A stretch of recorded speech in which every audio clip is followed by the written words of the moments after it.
Арсаңдаган уяты жок Арсыбек кызы Мадина. Сен кандай уятың жок, я? Арсалаңдап күлүп коюп отурасың го тиктокто көргөн жажакташып.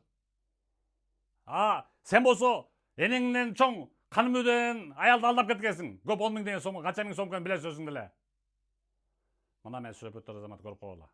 Фотографиясын. Под криминальный музыка чыгат.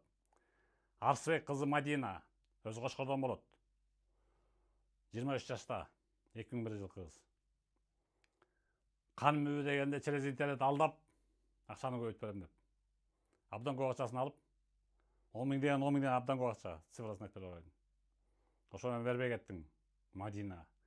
Кежире өтүр берип коюктуңбу? Болбосо могу сени уят кылган видео алынбай тура берет. Мына көрүп койгула.